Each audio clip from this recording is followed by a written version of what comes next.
Peristiwa penyaliban Yesus adalah salah satu peristiwa sejarah yang penting, yang didukung oleh berbagai sumber kuno, baik dari penulis Kristen maupun sejarawan Romawi dan Yahudi. Sebagian besar sejarawan modern sepakat bahwa Yesus dieksekusi oleh Romawi sekitar tahun 30–36 Masehi, meskipun pandangan mengenai alasan dan implikasi teologisnya berbeda-beda. Pertama, sumber sejarah yang mendukung penyaliban Yesus.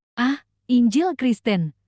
Keempat, Injil Markus, Matius, Lukas. Yohanes menyatakan bahwa Yesus disalibkan oleh otoritas Romawi atas permintaan pemimpin Yahudi di Yudea. Meskipun Injil ditulis dengan tujuan teologis, banyak sejarawan menganggapnya sebagai sumber historis yang berharga. B.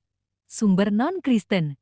Sejarawan Romawi, Tacitus, dalam karyanya Enel 116 m, menyebutkan bahwa Yesus dieksekusi oleh Pilatus di bawah pemerintahan Kaisar Tiberius. Sejarawan Yahudi, Flavius Josephus, juga mengonfirmasi eksekusi Yesus dalam karyanya Antiquities of the Jews, 93–94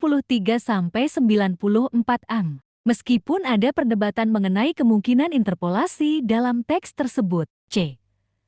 Catatan arkeologis, penyaliban adalah metode hukuman yang umum digunakan oleh Romawi pada abad pertama, terutama untuk mereka yang dianggap sebagai ancaman terhadap kekuasaan Romawi. Kedua, konteks sejarah dan sosial. Yesus hidup di Yudea, bagian dari kekaisaran Romawi yang berada di bawah pemerintahan Pontius Pilatus. Yesus dianggap sebagai ancaman oleh beberapa pemimpin agama Yahudi karena ajarannya yang dianggap subversif terhadap tatanan agama mereka. Sementara itu, otoritas Romawi melihatnya sebagai potensi ancaman terhadap stabilitas politik, khususnya karena klaimnya sebagai raja. Ketiga, pandangan yang beragam tentang penyaliban Yesus. Dalam tradisi Kristen, penyaliban dianggap sebagai tindakan penebusan dosa, di mana Yesus mengorbankan diri untuk menyelamatkan umat manusia dari dosa. Dalam pandangan Islam, seperti yang disebutkan dalam Al-Quran An-Nisa